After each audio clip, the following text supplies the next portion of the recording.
I think this is the worst decision. Are we live, by the way? We are officially streaming. We will be recording once we get all of this toxic masculinity type discussion out of let's just talk about AB. What do you got, Dredd? What do you got? I think this is the dumbest decision the Seahawks could make. They need defense, not offense, and I understand scoring infinite points works, but you have Josh Gordon coming back eventually. Yeah. Like AB, when he joins, will eventually probably be suspended at some point. So you're getting him for some weird games.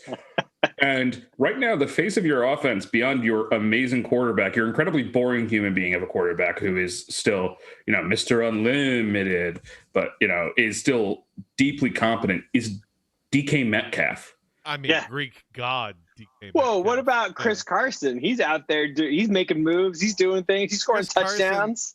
Plays like an accountant, of where I'm like, never flashy, I could care less, but wow, he gets results. Okay, all right, I'm happy with this.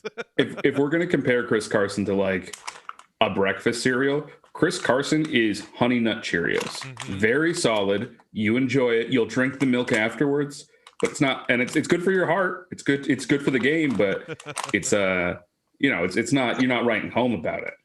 DK Metcalf. Hey man, it's DK Metcalf. Cocoa Puffs. Ooh, I agree with that. No. I might even give him Cinnamon Toast Crunch, man. Like that's like it's slightly higher tier. Why is DK Metcalf Cocoa Puffs, Dredd? Explain. Oh, okay. Yeah. So I'll say he's Cinnamon Toast Crunch, but without the weird, overly crunchy Cinnamon Toast Crunches that you get sometimes. Yeah. Like if you let it get stale at all, he's like perfect shelf life Cinnamon Toast Crunch. Actually, like toast, in other words, as opposed to like weird, just roof shingle with cinnamon on it. Yes. But I'm not gonna lie. Like, so when I heard the news about AB, I was like, let me just go ahead and check that waiver wire and see what's going on. Because I'm for me to deny myself.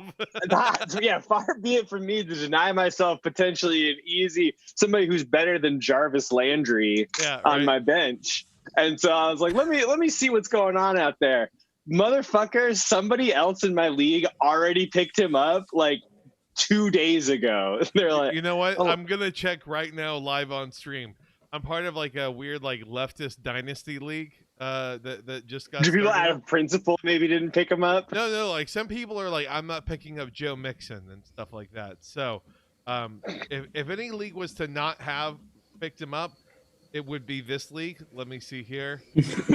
I mean, I wouldn't pick him up. Honestly, unless you have an expendable player. He is picked up, by the way. I mean, do you know what the team that... Look, I'm going to talk about you? One. Did you pick him up? Did he just submit the waiver claim as we were speaking? No. Here, I don't want to be doxing anyone here, but... it doesn't. Okay. It doesn't with the green screen. Oh, well. Look, I'll say this much. In my personal opinion, I think that we have to understand that there are a lot of people in the league that are actually pretty monstrous human beings. And AB is just more public about his monstrosity than a lot of the other ones are. But sure. Like, the big thing is, from a purely pragmatic team perspective, I don't understand why the Seahawks and not like the Ravens would do it. The Ravens already had a murderer because they literally have his cousin. Exactly. Like, I mean, I don't think Lamar throws it, but legitimate question: how fun would the Raiders have been with Antonio Brown? Now knowing what we know, if we were entering year 2 of Antonio Brown on the Raiders, just imagine the insanity. I mean, I think Darren Waller's stock would go way down, and I wouldn't be playing him as my TE1 every week for sure. Can we talk, by the way, speaking of tight ends, how I want to take a little bit of a premature victory lap on how Mark Andrews was a trap price. You know? Yeah, you're not wrong. You're not wrong. Not as much as Zach Ertz, but still. Are you? I don't know. I think all the Austin Hooper owners out there in this world are on suicide watch right now. I mean, the thing is, Hooper has a a terrible quarterback. Yeah. So by the way, just in light of a discussion to follow up something that we actually did record last time, where does Baker Mayfield stand in the rankings relative to last week, Dredd? Are you still willing to go to the mat for him? Yeah, I'm still going to say that he has higher potential. I still would pick him over Brissett. Oh, but my God. All right, well, fine. We'll see what else takes place as the mighty Jacoby Brissett's. I think Baker Mayfield has all of the potential of a 6'4" quarterback. His problem is he's just not 6'4". Like, I actually don't. I don't think that's the issue. Because we saw him effectively work pretty well with that height on his first year, and we've seen Kyler be mostly good at an even shorter height. I gotta say, some of Kyler's throws just look so weird coming from that angle. Yep. It's like watching like JJ Barea when shooting threes, just like real squirrel rainbow shots. But what I would say is that I actually think that the mental step, I think he has such bad yips from how terrible the offensive line was and how terrible the play calling was last year. He might be unsalvageable. It's very possible. But I actually think that the issue is not his height. I think the issue is that he plays a gameplay style that does not work for the type of passer he was supposed to be, which is a dart throw passer over the middle. And he's just first read or scramble. He's just not a good enough scrambler. Fair. Interesting. I think he got broken. And I don't know if it's fixable. Because, I don't know if I think Darnold, who is also fundamentally broken at this point, I think Darnold is more fixable than Baker. So Baker is in his third year? Yeah, this is both their third year. All right, so if I were to compare him to a quarterback entering their third year who threw over 450 pass attempts, had a completion percentage above 60%, and threw for over 3,500 yards, does that sound good so far? I don't want to talk about Jameis Winston. Oh, no. Don't worry. He threw for 16 touchdowns and 14 interceptions. I think Baker would probably like that. All right. Right now, yes. Yeah. We are looking at the 2004 season of David Carr. No. You got David Carr. Oh, my God. Yeah. Oh, yeah. They David Carr him. That lofty season that now is Baker Mayfield's ceiling, it feels like, is now a David Carr season. Oh, my God.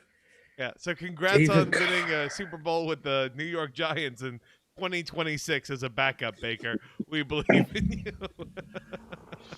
No, that's going to be that. I think Baker Mayfield is going to make a career out of it. Hopefully, he's saving up all those. First round pick. Of course, he's going to make a career out of it. Oh yeah, I mean, hopefully he's saving all those Hulu has live sports commercial deals. Hulu bet on Todd Gurley and Baker Mayfield. Oh my God. Well, let me just put it this way. I also do want to say I think it's a little bit rough to judge him after the Pittsburgh Steelers game, when, as it turns out, the Pittsburgh Steelers might be the only good defense in the league. That might actually be true. I mean, I think aren't they number 2 or number 1 in actual points allowed? Yeah, they have some ridiculous level of just like. Another DVOA is like them to second place is the same thing as like second to 16 or something. Like it's a ridiculous outline for them. So fine, I guess. Let me revel in the fact that Baker is currently seeing ghosts in the pocket. Well, I don't think your analysis is wrong, because I think fundamentally, I think he's never going to reach the ceiling. So I am actually more defensive of Baker Mayfield, not for Baker Mayfield's sake, but for Kyler Murray's sake. Okay. Because I don't want I think Kyler Murray is a profoundly more talented passer than Baker Mayfield. I think he is also. I'd agree with you there. Better coach than Baker Mayfield was his first couple years. That's 100% true.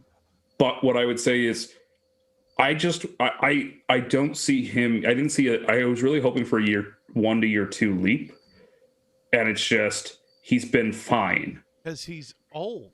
I stand by this statement. Yeah, but like it's not just that he's old; it's that Kyler is like the places that Kyler can improve on are not like there. He's a really good at like accuracy. He's really good at like threading pockets, but he just doesn't have good pocket awareness. It's strange because he did in college. So I'm just wondering what's going on. No, I think everything's faster. I really think so. I mean, like, have you ever really enjoyed a video game on medium, but then like you never played on hard? Yeah, Because every like video game, I'm bad at them. yeah.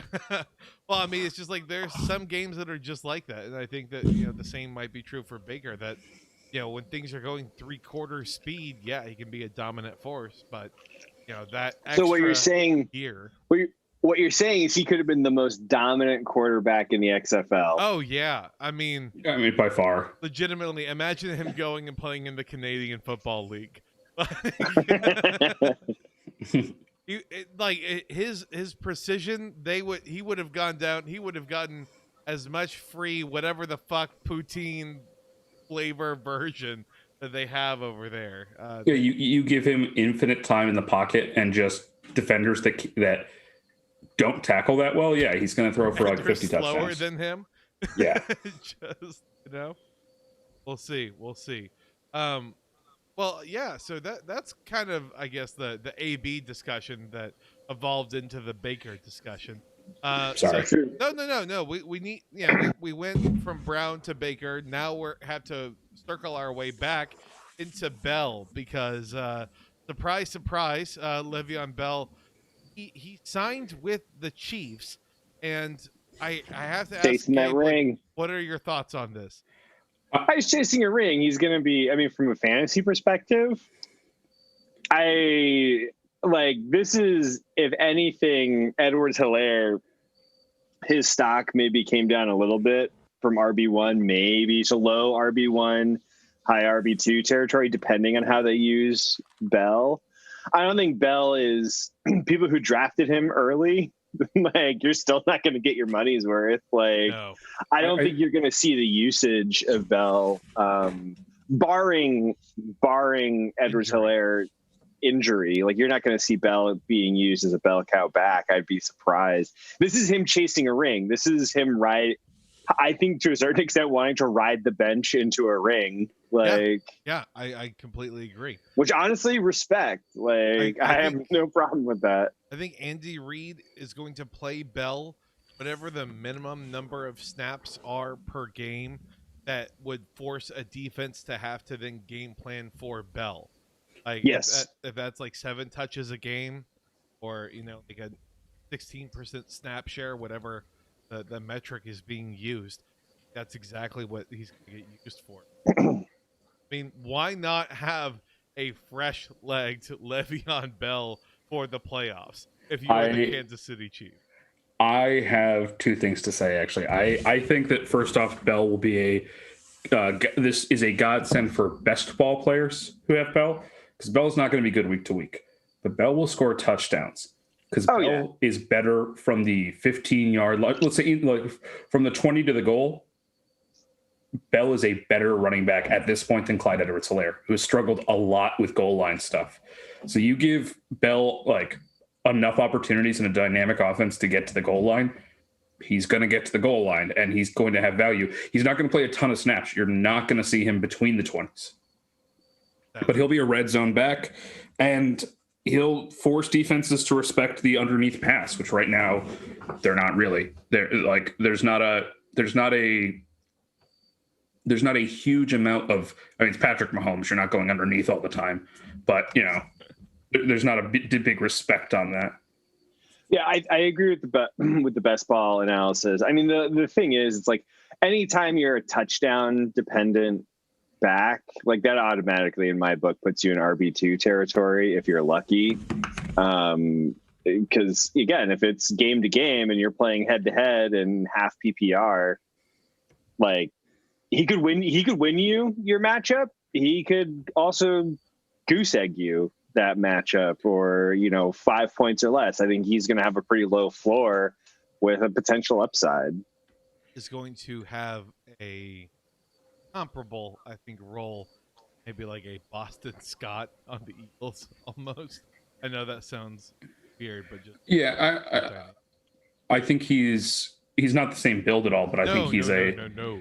Well, even different. I think he's like what's it? Who was the slow plodding Patriots running back? Oh my God! Oh God! Blunt, LeGarrette Blunt. Yeah, he's just going to be a LeGarrette Blunt. Don't. Oh God.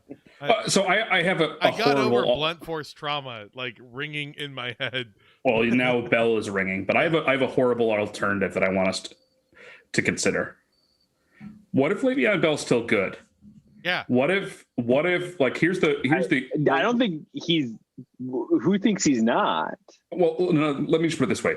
What if Le'Veon Bell is still Le'Veon Bell? Okay. And what if being near Adam Gase is just enough to genuinely make you impossible to succeed at all? What do we do if he shows up and he's breaking down like 70-yard runs like he used to? What do we do about that? But I mean, he's not on a team famous for, rejuvenating and really scheming to make running backs seem good, Dredd. He's not going to the Kansas City Chiefs. Oh, hold on a second. Okay, yeah. All right. I can see that. If against the Jets, so here's the thing. I also love the fact that he specifically picked the team. Like, yeah, I guess I'll go win a ring. But he also specifically picked the team that would be the first possible chance for him to get a revenge game. So what happens if the Chiefs? What happens if he goes off for 300 yards against the Jets? Do they fire Adam Gase on the spot? Oh, come on, buddy. Gase didn't want Le'Veon Bell. That would just prove that Gase was an idiot and a fool. And no, of course they wouldn't let him go. They're the Jets. I mean, Adam Gase is, what he is the Frank Gore of football coaches. Like, he will never leave this league. It doesn't matter how poor he gets or how terrible his results are. He is an offensive genius who knows, apparently. But that's what people are going to remember. All it takes is Peyton Manning in his prime. Offensive genius. I mean, Peyton Manning in his prime calling about half the plays. Yes. Well, that means that he can get a water bottle for Wes Welker real good. What that means for Adam Gase. I don't know. Though, like, when do you think the storyline will come out about Adam Gase being neurodivergent? Because my money is legitimately something that popping. I think it's just going to be a drug addiction. Really? I mean, I seriously think that, like, his brain is just wired a little bit differently. And I think that probably relates, like, all joking about his coaching aside, I think that's probably what makes him just, like, such a miserable head coach.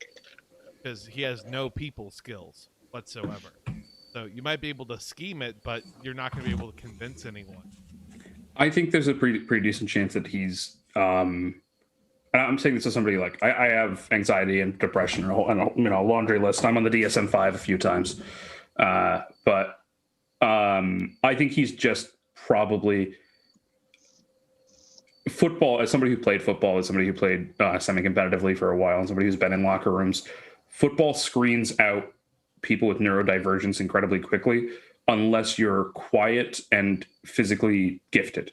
If you are in any other position, if you are a wide receiver, if you are a quarterback, certainly, even if you're just shy, the game chews you up. The quote unquote intangibles and the old football guy things, it's brutal. Like I had friends who were, I went to UConn and I had friends who were and obviously UConn's not a competitive, realistically, football team, but I had friends on the team who talked about the fact that, like, they couldn't talk about their executive function disorder because if they had anything that was going to make them not pick up blitzes, they'd get sit. It's like or they get sat. It's like the U.S. Army. It's like the Air Force with glasses. If you ever had to take antidepressants, and the coaches in the same way. It's like I actually think that the unfortunate truth is, I think Adam Gase has incredibly good specific person skills. I think that he's incredibly charismatic to people who are signing his paychecks, and he's incredibly good at talking the talk. I'm not even joking. I think he has the old boy mentality, and I think that's why he fits in. I don't think he relates to players because I think he looks down on them. Oh yeah, that's true. I just hearing that story about how his wife gave birth to his daughter immediately after and the cord hadn't even been cut yet, and they're like, "Do you want to cut the cord?" He's like, "No." He looks at his wife, he's like, "You good?" And then he left to go to a meeting. Like, that tells me that that's a guy who's not exactly using the same motor oil as the rest. Wild. Weird though. I look at his record. He was 23-25 in Miami. Like that's I think the thing that bugs me. I remember Miami being a dumpster fire, but it's worse. They're boring. Suck. One playoff year was Matt Moore. Yeah. Speaking of Miami, Fitzmagic is out.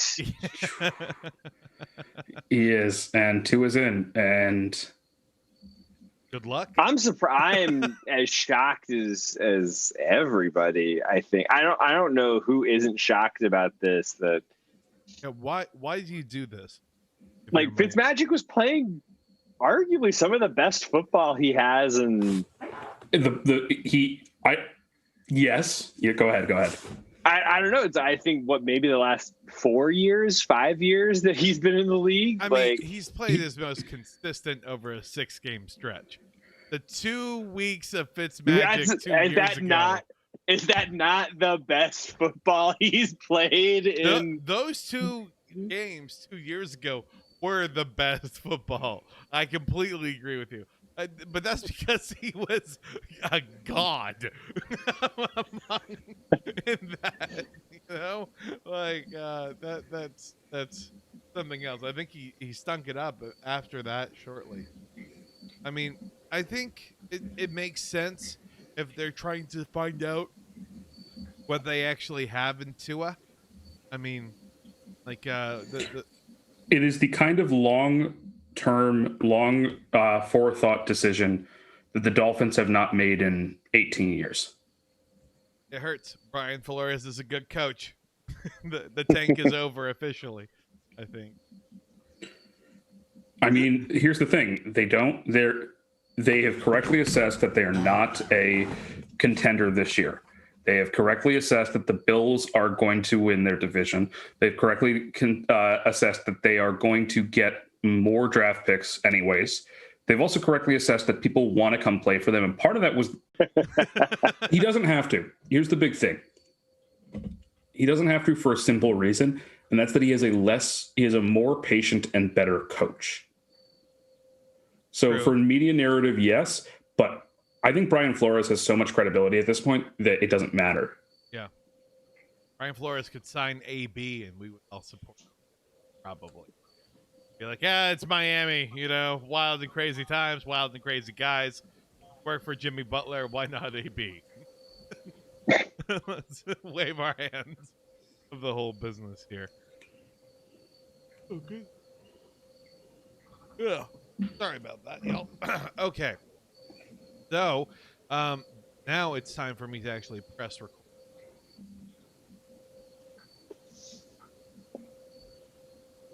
What happened? But showing now that we offline temporarily, I guess.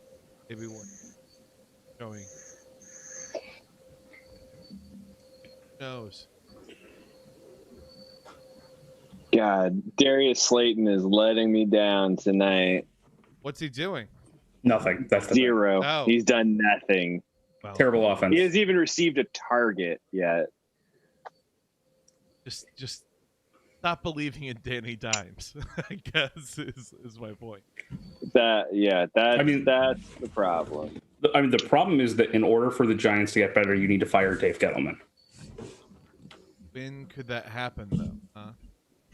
Yeah, I mean, I'm also in a league where they added 4 IR spots that were supposed to be for COVID players.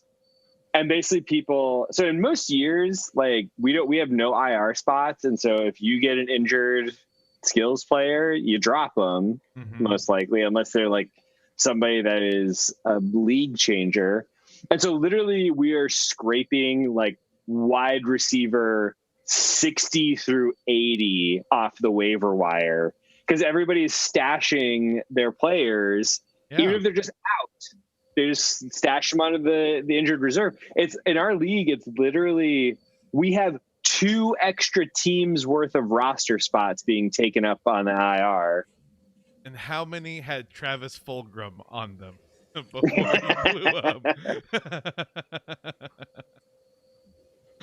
And I'm just like, it's the worst. So I have to deal with Darius Slayton, like as my best. I mean, you're also doing 3 all-star caliber tight ends. So true. I am playing tight ends as wide receivers. I've started Boston Scott's in the sports radio league. Oh yeah, I'm so sorry. I don't think is he doing okay? He's got 4 points, and that was better than the nothing I was going to have. Okay, well, that works then. Yes. We'll see. I'm gonna get my second loss. My first one was to you, Kelton. Oh, I'm so sorry. The bitter taste. Are you at least playing someone good this week? I'm playing Keeping Up with the Joneses. I just have all my players on bye. Oh, okay. They're giving you an Irish goodbye. Well, congrats. You have both of the quarterbacks in this game, and normally I would say that that's a terrible idea for this game. But somehow, even though the score is 10-7, lots of yards. Exactly. That's right. My boy's coming through. Because you know why I didn't even try a trade? Because they're both playing bad defenses with bad offenses. Someone's got to go off. It's going to be one of them. Huge galaxy brain hour. Okay, let me go ahead and start recording now. Though that is a good thing for us.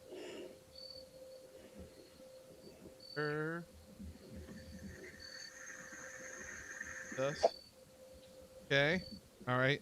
Running on that and on Zoom, and I believe we're back up and running. Even better, because now we get to dive into the meat of it. So, hi everyone. Welcome to Sports Change Us, a podcast that is going to talk to you about sports, but also the story surrounding sports. I'm your host, Kelton, and joining me is my co-host, Gabe. How's it going? Fantastic, my man. Excellent. Glad to hear it. And you know what? Just fuck it. Joining me today as well is my other co-host, because, I mean, at this point, I think Mitchell's dead in the ditch somewhere, and his partner got fed up with him for watching sports because text is somehow the only way to communicate with him. It's Dread. How's it going, sir? Ooh, it's terrible, but we live in it. Rahm Emanuel and Chris Christie were debate commentators tonight. I thought Chris Christie died. I thought that hairdresser who said he had COVID and was on life support was telling the truth. That's on me. We picked an awful day to do a live stream, but I think it'll be a great day to release a podcast first thing tomorrow morning because, man, there's a football game going on, which is always, a competition for the attention of sports fans. But it's Thursday night football, man. It's I don't know why this NFC East clash of the one-win teams, the Titans. Well, not the actual Titans. If it was the actual Titans, that'd be a good game. But no, it would not be a good game. It would just be the Titans blowing out one team or the other. Yeah, I'm sorry. I forget not everyone is a big believer in Adam Humphries or what owning stock in that offense. Now, this week we are going to be talking about something that I'm just going to be honest with y'all about. I don't know a whole lot about this topic. I did some preliminary research, definitely not as much as I should have. But I mostly wanted to have a conversation about us remembering this other sport that is existing, and that's baseball, which I think a I lot don't know of that we have people. time to talk about that tonight, All Kelton. right, There's thanks for so tuning much in. going on. Good night, guys. See you. I just truly think that a lot of people have have kind of just accepted the fact that the MLB games were happening, that the playoffs were happening, and now the World Series is happening. And I don't think anyone cares. Like, I think that there's a reason baseball ends in the early fall. I do. Oh, you do? I need the Dodgers to lose so that my Red Sox look less bad for trading Mookie Betts. Well, it's funny that you should actually mention the Red Sox because they're going to be coming up a little bit later in this discussion. Because the thing I wanted us to focus on, and this is the homer in me really bleeding out and coming through, is there was, as the MLB playoffs were happening, there was one scrappy team that had a losing record that made it into the playoffs. No one wanted them there. They had injuries, but somehow they bonded together. They had the momentum. They even beat the team that placed above them in their division, and then that was able to carry them and propel them forward into the divisional series that they also won against a team I definitely can't remember off the top of my head. But no one wanted them or thought that they could win, but they were the little engines that could. And then they finally took it to 7 games out there in the American League Championship Series. That's right. Talking about the 2020 Houston Astros. Definitely America's darlings, right? Not at all.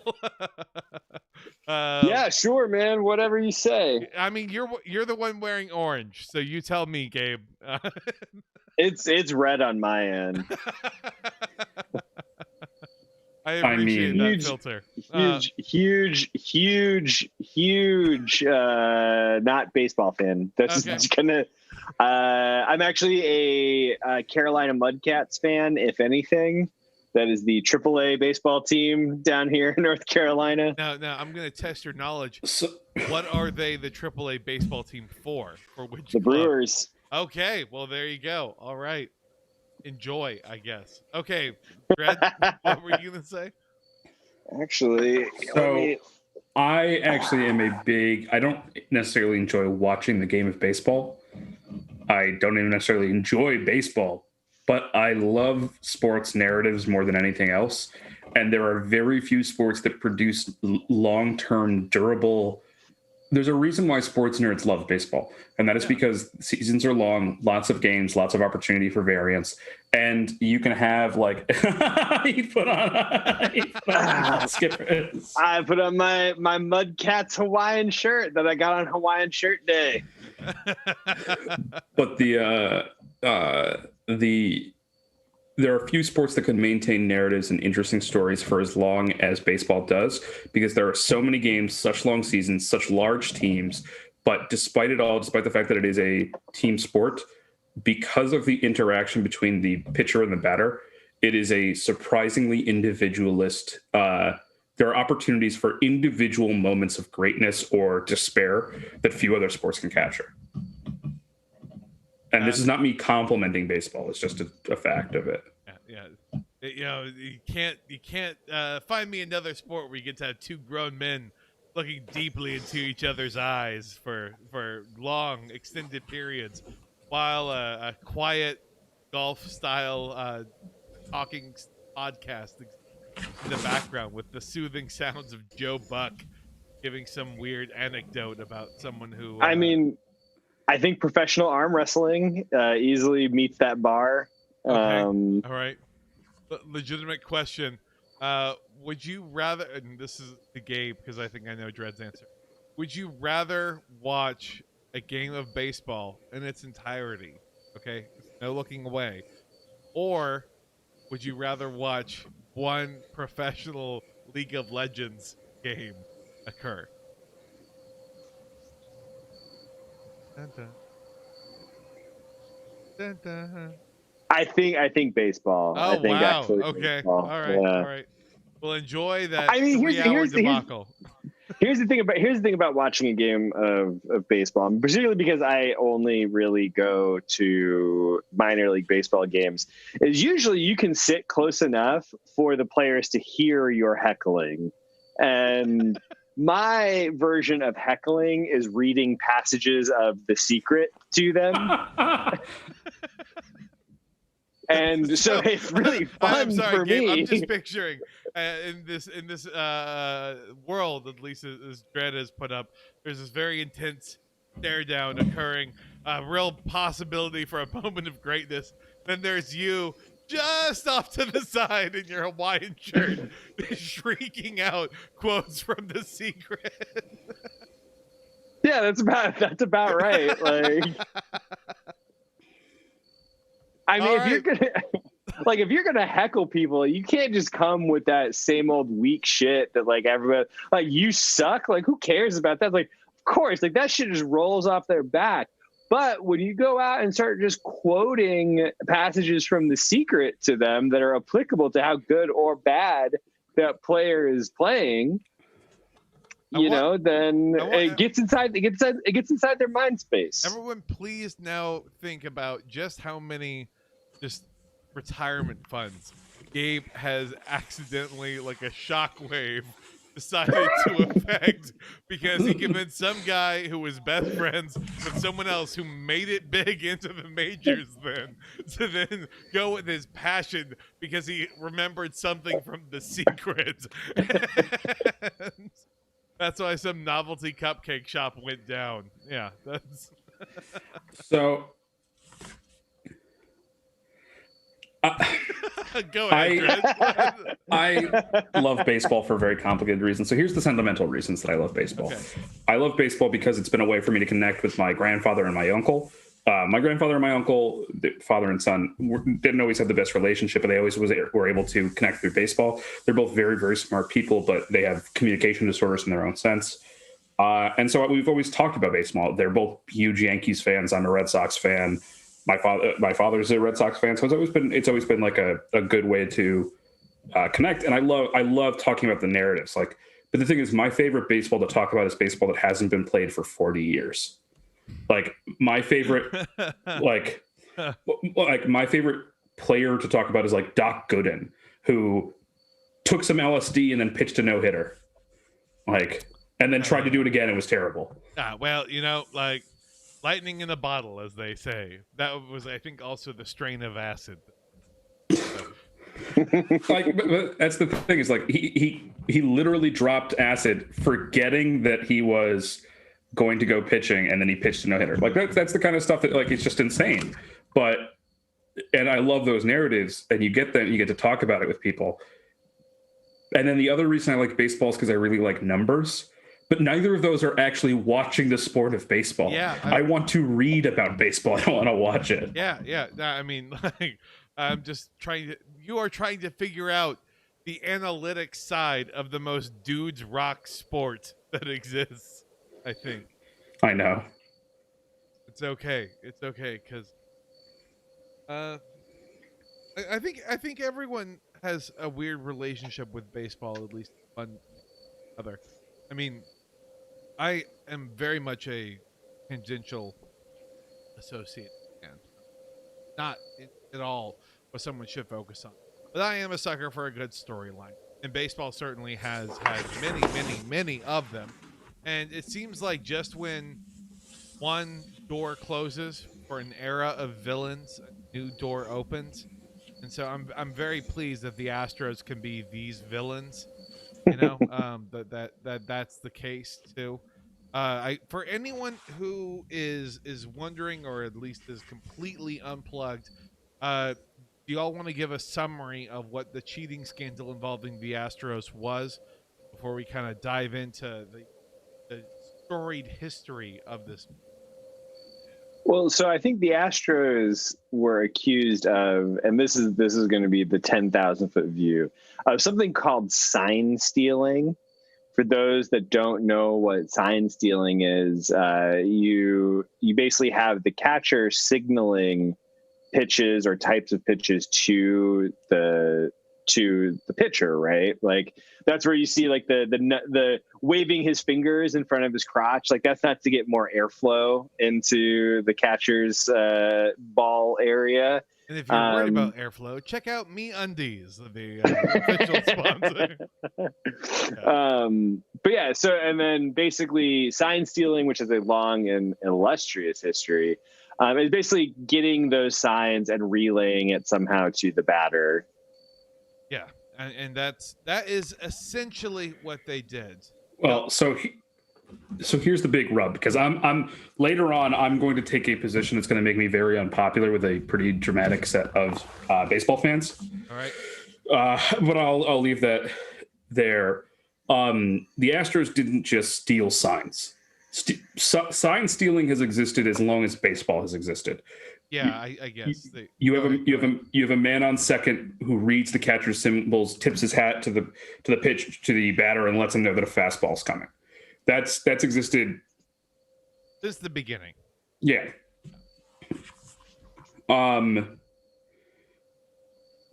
What the Astros were doing is the Astros had a camera set up in their outfield, allegedly camera set up in their outfield, and then allegedly their dugout would use a trash can to go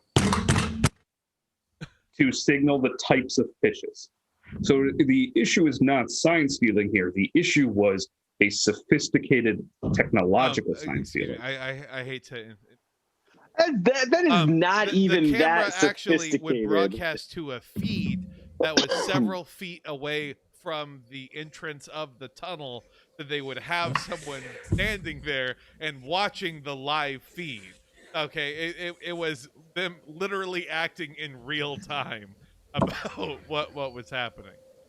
So here's my thing. That's not even that sophisticated as far as I'm concerned. Like, there are, in the history of sign stealing, I don't know if we want to dive into some of the ways in which technological sign stealing has occurred. So when I was doing some cursory research for this, this is my ballpark, is learning about things, right? Rather than actually caring about things. I don't give a shit about your sport, but let me tell you all about it. So yeah, let me read up about it. It's this is a show designed for mansplaining. But so I was like looking into it, and my favorite one, hands down, there's been like a lot of, and I think technological sign stealing has, to argue with Dredd maybe a little bit, this has also existed since the beginning of the sport. Now, it may not have involved cameras and video feeds because those weren't a thing in 1899 they took or a photo whatever of every time the catcher was giving a sign. Unfortunately, it took 8 hours to process that photo. to develop it and get the silver print to this is why baseball games went on for 7, 8, 9 days at a time at its inception. It just, so there must be a faster way. Surely there must be a faster way.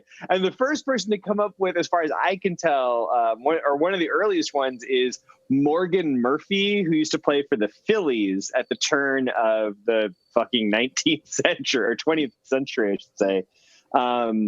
He would watch signs using binoculars, but here's the best part about it. He wouldn't just communicate what those signs were by, waving his hand or beating on a trash can, which is pretty, let's be honest, rudimentary. It also is just prime for being made fun of if you get caught. Yeah. So it's like, you're beating on a trash can. Okay, cool. You know what Morgan Murphy did? He wired a buzzer from his perch all the way to the third base coach box, and he would buzz the buzzer to signal what kind of pitch it was. And I think maybe it was I don't remember. I didn't write this down in my notes, but I think it was the Red Sox potentially discovered that this buzzer existed and like dug up the wire out of the ground. And I shit you not, the Phillies were like, I don't know what that is. Some traveling circus might have left that behind. Yeah, what? No, that doesn't sound like us. What are you talking about? That our guys, no, we play a clean sport here, you know? I mean, baseball, especially of that era, is always weird. Like they would baseball stadiums themselves are built to look different and have different dimensions. It is not a uniform setup. There is a legitimate thing of home field advantage, especially back then. That's the thing. Is one of the things that like I like about baseball is that the idiosyncrasies of baseball fields make it so that the fields themselves are almost have character. They are players in their own right. Exactly. I mean, I'm trying to remember when it was. I think it was in the 60s that like the field itself was slanted, or they would try and have the field be to where then if a ball was kind of just rolling or what have you, it would roll away from one of the basemen because they knew he wasn't very fast. And so just great times all the way around for that. So you have to admire that, because at least back in the day it seemed like, well, it's stealing, but you know, like it's fun stealing in a way. Or I'm sorry, not stealing, it's fun cheating. Yeah, cheating to win is easily one of the fundamental aspects of sport. Oh, go ahead, Dred. No. I cut you off. Go ahead. No, I mean that's the thing, is there is not a sport that has existed where winning is, let's be honest, in sports, winning is the only thing that matters. There's literally nothing else. You don't get a championship in sportsmanship. You don't get a championship in not cheating. Like, holding my Walter Payton Man of the Year award closer to my chest. No one ever Walter counts Payton these for Hall of Fame. Walter Payton is the not getting caught award. Oh, that's right. That's right. Oh, Walter Payton was a monster. I keep forgetting that fact. But like finding creative ways, finding creative ways to bend or break or not exactly follow, you know, maybe follow the letter of the law, but not the spirit of the law. Well, like that is like, that's creativity. That is brilliance in action. What they would do is they would take the rule book, then they would Google translate it into French, then back into English, and then they would go off of those rules. And so that it just, you know, common mistakes made across the board. So, are we ready for my spicy take? Go for it. Go for it, Trent. Explain to us. So, I actually don't think sign stealing is bad. I actually don't even think that technological sign stealing is bad. What I think is bad is sign stealing that you can only do in your home stadium. Okay. So my rationale is that sign stealing has been part of the game since the origin of it, and it's been an improved art over time. If you're sign stealing in a way that you could do at any stadium and you don't have to have a competitive advantage by the fact that you could set it up, then the other team could too if they were smart. If your sign stealing requires the setup to be, if you have to own the stadium for it to happen, then that is not a reasonable, that is when the line should be drawn. But if the Astros had some sort of sign stealing apparatus that did not rely on them having a camera set up, if they just had some guy in the outfield with just binoculars and a buzzer, I'd actually, as long as that buzzer could be hooked up, whether you were the home team or not. So if you had a wireless buzzer, I'm fine with it. Yeah. All right. I understand that. Now, just again, because we have to be impartial. As an Astros fan, I know I am incredibly biased, but you are a Red Sox fan, are you not, sir? I am a Red Sox fan, yeah. And if I remember correctly, the Red Sox, their punishments for their cheating crimes have been consistently pushed back, I believe. Well, so the Red Sox thing is a little bit more complicated. But first off, I want to acknowledge that Just like the Apple Watches in 2017. I understand. I want to acknowledge that the Red Sox did something wrong. But there's a reason why the people didn't get mad at the Red Sox the same way they did at the Astros. Oh, yeah. No, absolutely. And like that includes players. Like players didn't get mad because it was, first off, not a team-wide thing. Second off, it was not the same level of like strangely coordinated stuff. So the big thing that was aberrant about the Astros was actually the fact that the entire dugout had to be in on it. Yeah. That's what made it different than like what was that? Was it the White Sox? I know the Chicago Black Sox scandal, but that other one, I believe it was with like the LA Giants or the Boston Braves. Yeah, they also got bought off, but it was only like 4 players that were in on it in that particular. So, yeah, the Astros is unique in the sense that it had to be an entire organizational transparency, which, I guess it's hard to argue that there wasn't when, again, there's a giant flat screen TV right by where the tunnel is. You have a designated guy. So in that case, here's the thing: is the baseball has this long history, from what I can tell, of basically nobody was getting punished for sign stealing, or the punishments were mild at best.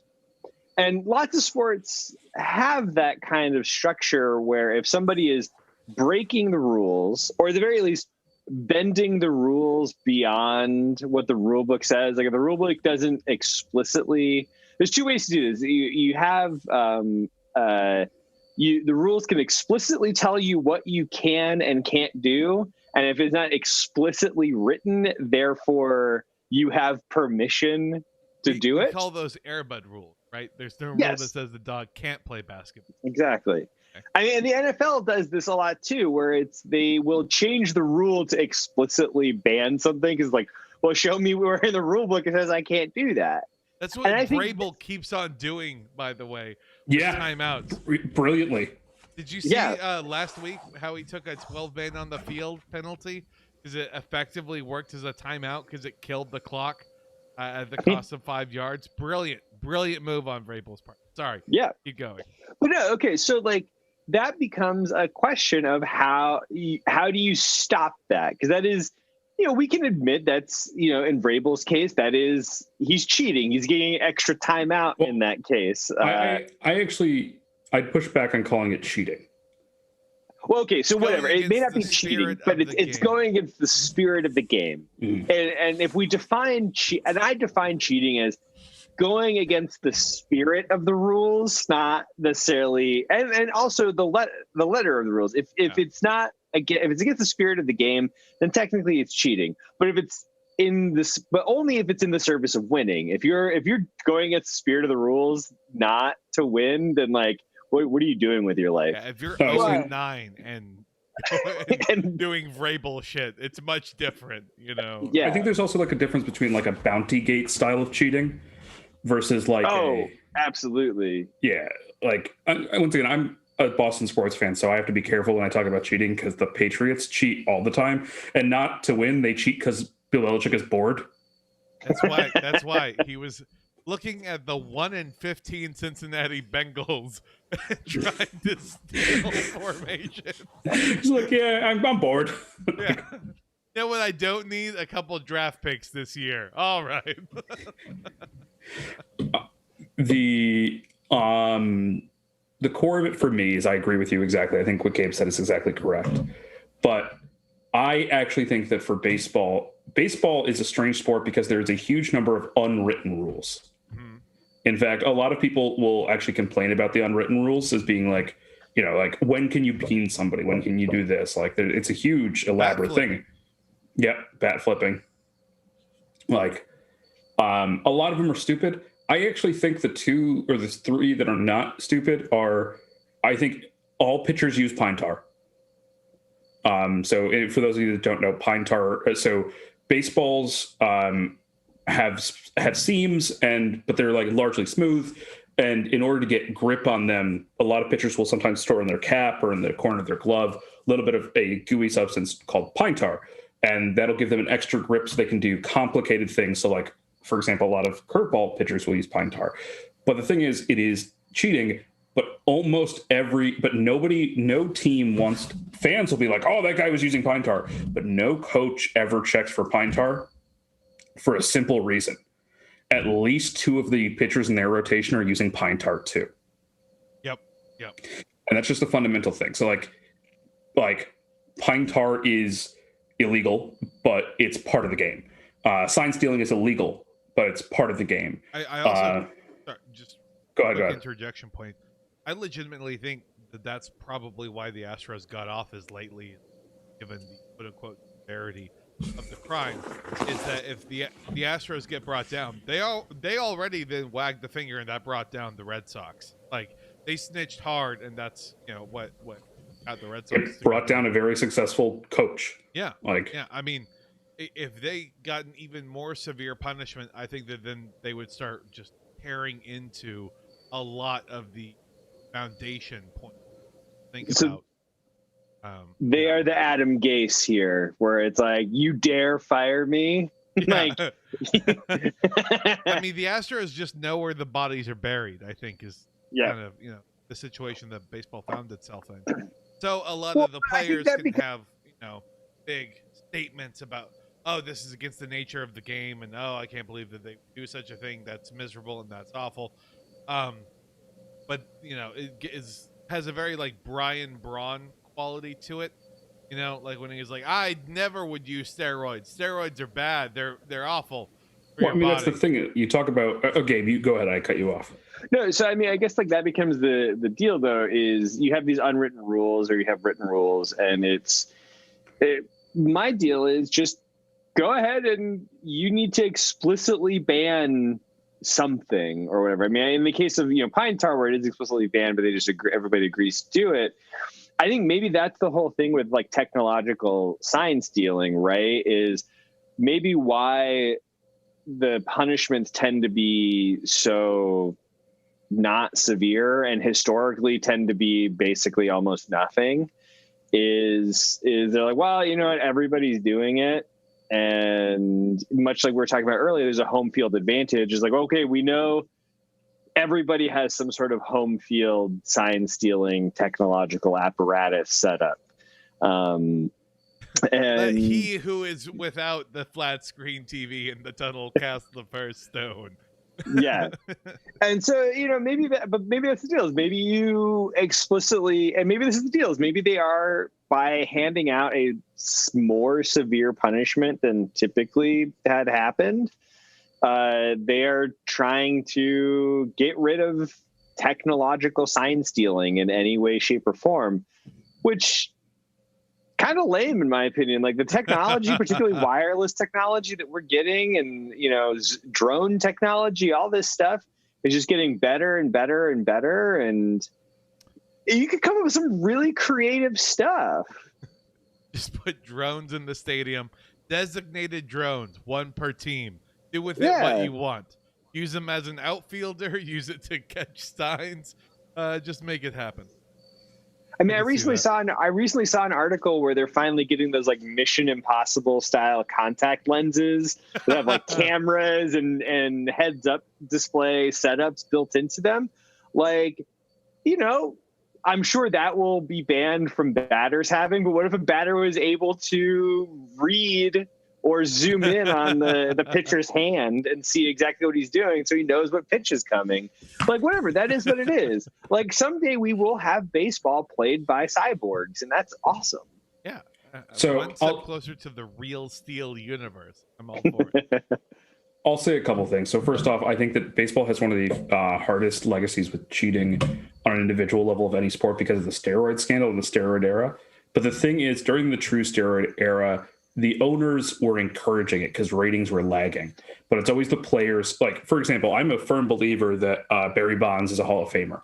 Oh, yeah. I think, well, first off, he was a Hall of Famer before his career got steroided. Like, literally, if you look at him before, if you give him a 2-year extra window before you could credibly say he was doing steroids, he's still a Hall of Famer if he stops playing that year. Roger Clemens is more questionable, but Barry Bonds for sure. But players have constantly done the cheating, but owners have encouraged it or allowed it, and then players are left out to dry afterwards. And it's the same way in this scandal. Ownership in the Astros and the Red Sox definitely knew about it, but it's the coaches that get left out to dry. And it ruined, like, Carlos Beltran was going to be a coach. Like, oh yeah, he's not now. Will he ever be? I mean, he might not be a Hall of Famer because of this. Wow. Yeah, and I think that becomes the deal, right? Is regardless of what sport we're talking about, the billionaire coaches, or excuse me, the billionaire owners rarely truly suffer any real consequences to the actions. It always gets passed down to, I mean, this is, doesn't matter whether you're talking about sports or you're talking about, a company. And honestly, that's what these teams are, is they're basically private companies competing inside of a closed system, right? And the owner, I guess this would be like the definition of what is it called? Like white collar malfeasance or something like that, where we know white collar people commit lots of crimes, but like our justice system is not set up in any shape or form to actually punish those people, because we don't really actually care to punish those people. But have we let people know that a lot of the people committing these quote unquote crimes are immigrants from other countries? Gabe? That might get the justice system to really crack down. Huh? Are we saying this about the owners? I don't know what the ownership. I've seen there's all bunch of old white dudes. Oh well, no, you can't get rid of them. Those are titans of industry. It's like, yeah, I mean, to be fair, like I mean, but when those Dominican and Puerto Rican guys come in here and start stealing signs, like that's just stealing jobs right there. Yeah, like exactly. They must be punished. Those could have been hard-working Nebraska corn-fed men stealing signs. Yeah, so, I mean, I also think at the end of the day, when it comes to this, there is a uniqueness about who's stealing the signs and who's doing it, because we're going to go back to this, but there's a reason why players in the league wanted to be in the Astros so much, why they hated the Astros so much. Part of it is just the cockiness of the Astros in terms of the whole thing. Like we're the champions, and everything else. But the other part of it is just there is a racial component of it. And to be fair, the Astros are notoriously racist and fucked up. Yeah. Do you remember? Yeah. No, I don't remember. What is this? One of the Astros, he the least likable Astro. Yeah. Well, no, not the, I guess Osuna would be the least likable Astro. Yeah. Oh, he did the me Chinese thing that kids do. Yeah. So, the Astros are a uniquely unlikable team for some reason. Like, they managed to make people feel bad for the Yankees and the Dodgers. Right. That is right. Don't forget, we also had to beat the Red Sox that year. But like nobody felt bad for the Red Sox. Is that the deal? No, it's just something about the way. So I think it's because the whole team was in on it. So like, there's something different if you know. So first off, like I said, sign stealing, pine tar. There are a few other ones like downturn cleats, like the way you slide. There are a lot of little illegal things that are just a bunch of amphetamine. Yeah, but like we'll leave drugs out of it, but that's not a drug, that's a skill, sir. They need it. They all have ADHD, Dredd. It's medicine for them. That's why immediately after the steroid era, the ADHD rates tripled among players. Coincidence? I think not. I'm glad they're getting the help they need.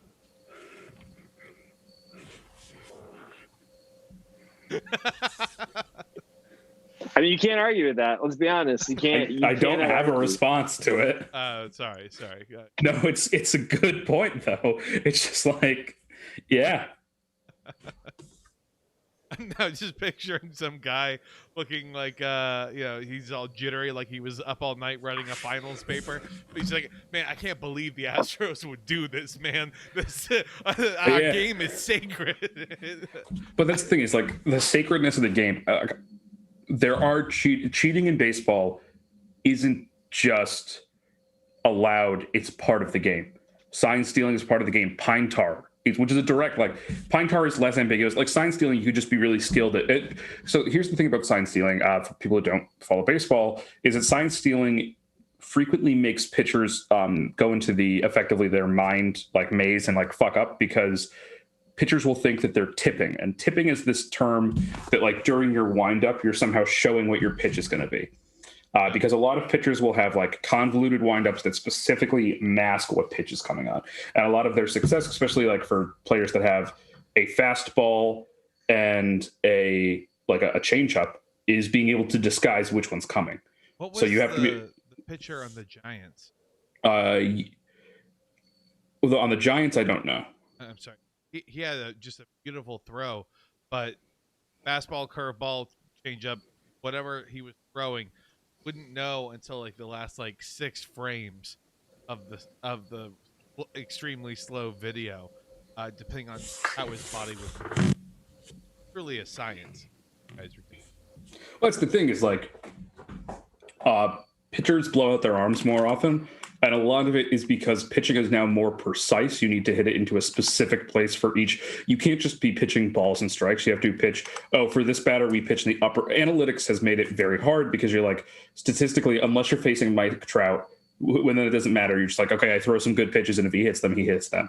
But for everyone else, you got to pitch in specific places to target their weaknesses, and you have to mask your pitch. So pitchers are doing convoluted and frankly bad for their life expectancy of their arm, like wind-up motions, to mask and put balls in specific places. But sign stealing, like pitch tipping, like reading tipping, is part of baseball. Sign stealing is part of baseball, though it's not allowed. The line is always when you have a competitive advantage that your opponent doesn't have, or doesn't rather have access to. So it's not, I once again, I'm not exactly the give everyone steroids person, but everyone had access to steroids. It's different than if you gave just the Houston Astros steroids. So I guess this. Oh, sorry. Go ahead. Go ahead. No. I guess this becomes kind of my thing of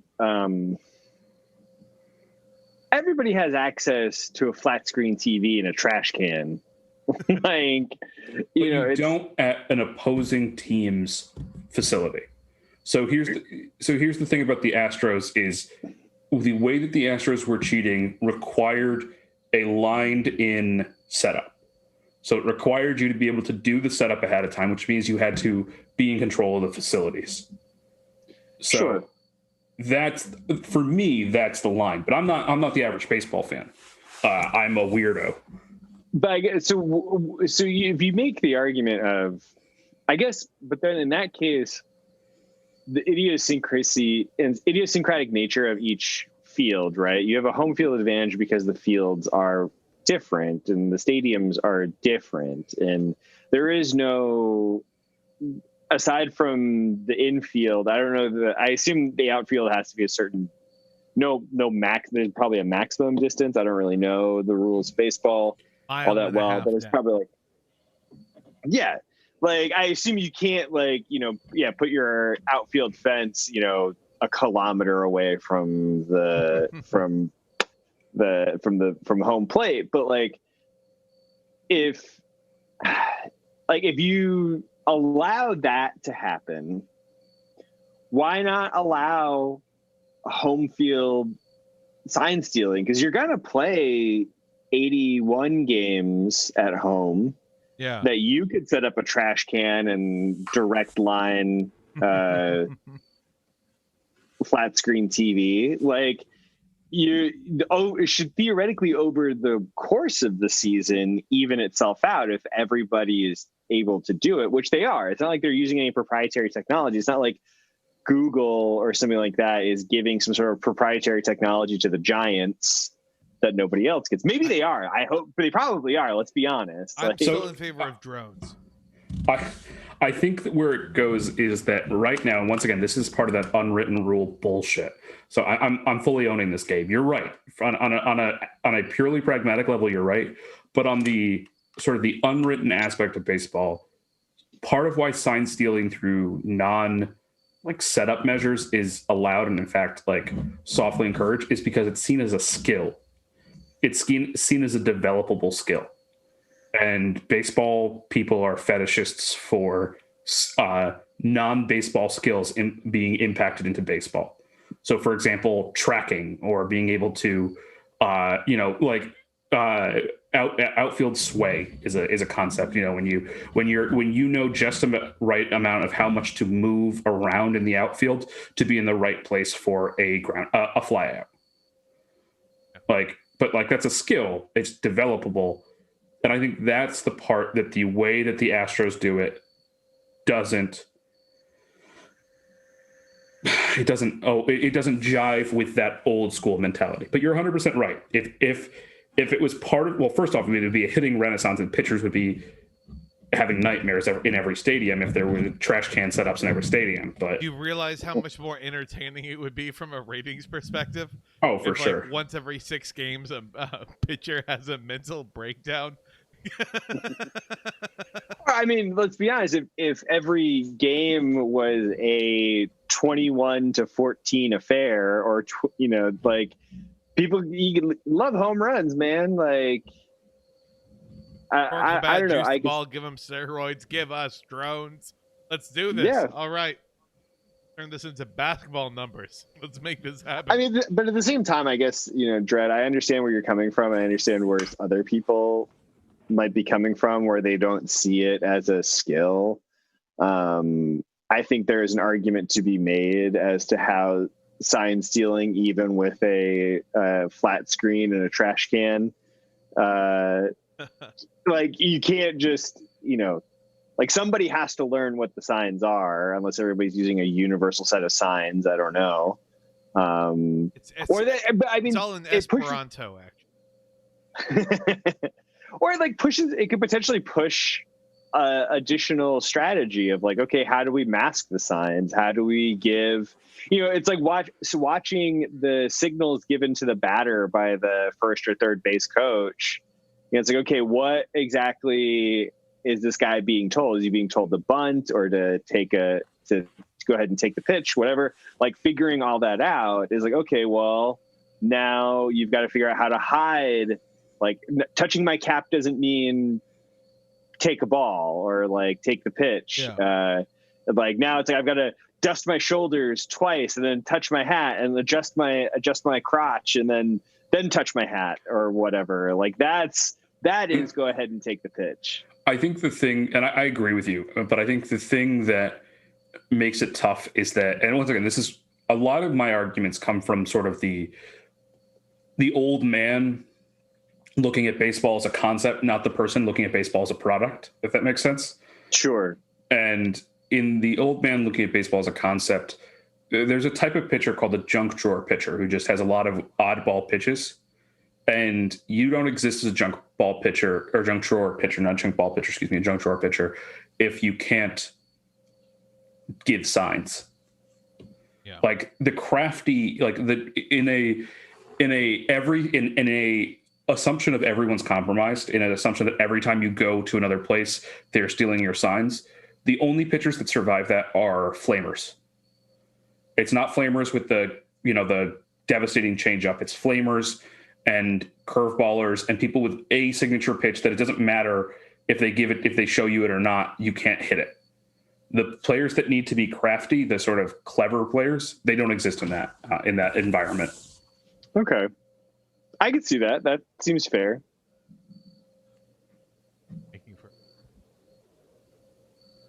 I mean, yeah. I guess, but then that becomes, I always have I have the attitude towards cheating in sports or what have you, that if you figure out a way to do it, that the opposing team or your competition is going to figure out a way to beat you. They have to.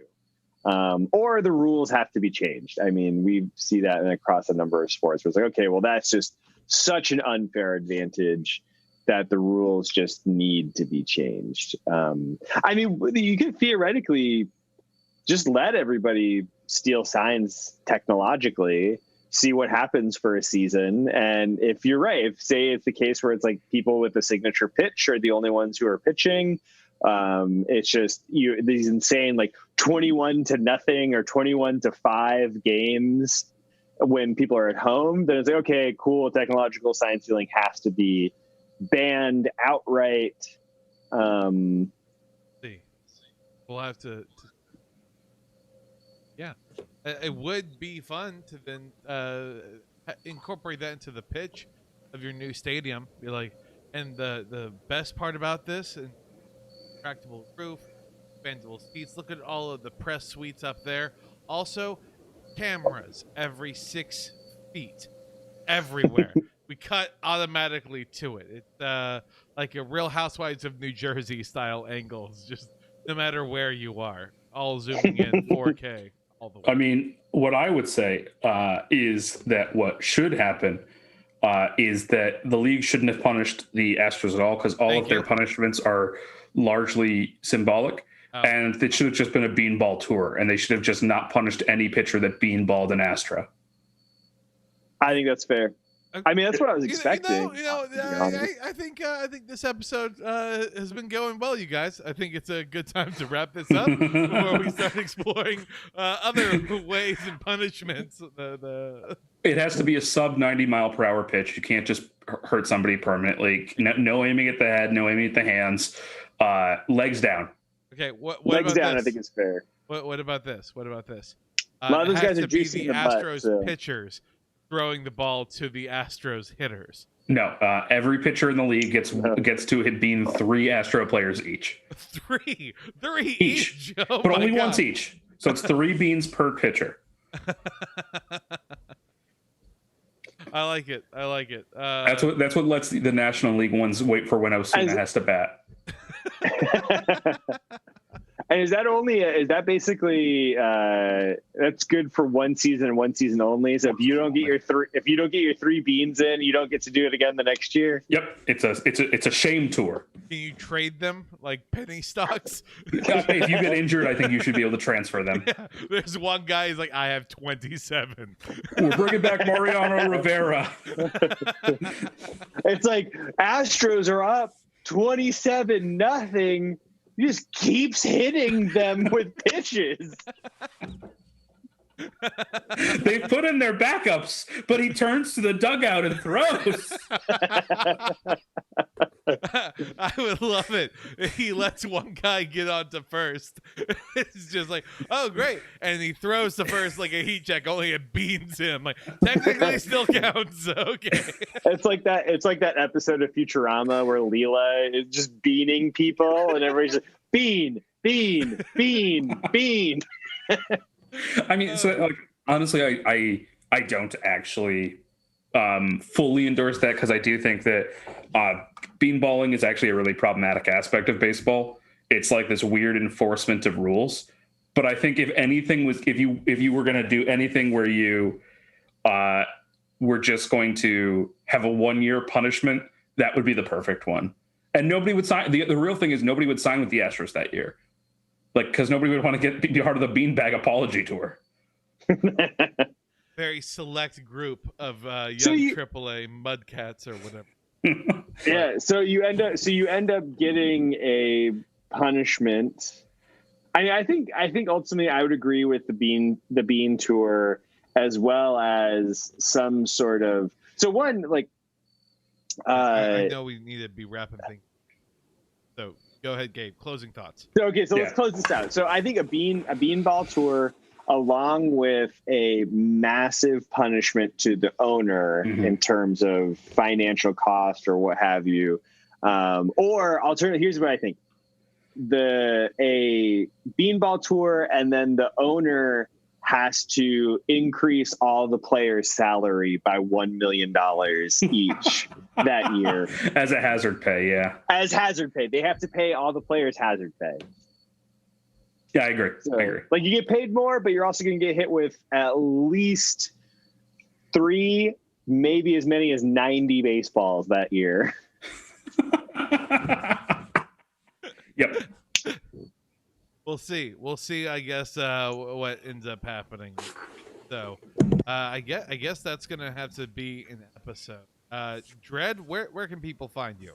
They can't, they shouldn't, they mustn't, but I will plug, and so in the vein of something I've plugged before, so I've talked about housing insecure people. I've talked about plasma donation if you can, if you're healthy, if you have the ability to do so, because the Red Cross and better organizations than the Red Cross, but also very specifically like blood donation drives will need it. But today I'm actually going to effectively, promote the idea of doing, donate your old and extra books to homeless libraries and to free share libraries that are around, especially if you're in a city. Reading is something that people that are housing insecure very rarely have access to, and it can be very important. Love it. I love it. Gabe, what's going on with you, buddy? Well, you can find me on Twitter as always, at Dr. Goldtooth. You can find me selling weird art stuff as well through there, but that's about it. Right. Very cool. You can find me in the show notes. It's fine. We all agree that the Astros didn't do anything wrong. That's the important thing to take away. Focus on, never forget, all that fun stuff. I want my microphone on mute. No objections. I control the meeting here. All muted. Voice objections after the recording. Thank you very much, sir. All right. Well, we love you all. We will talk to you soon. Say bye, everyone. Bye-bye.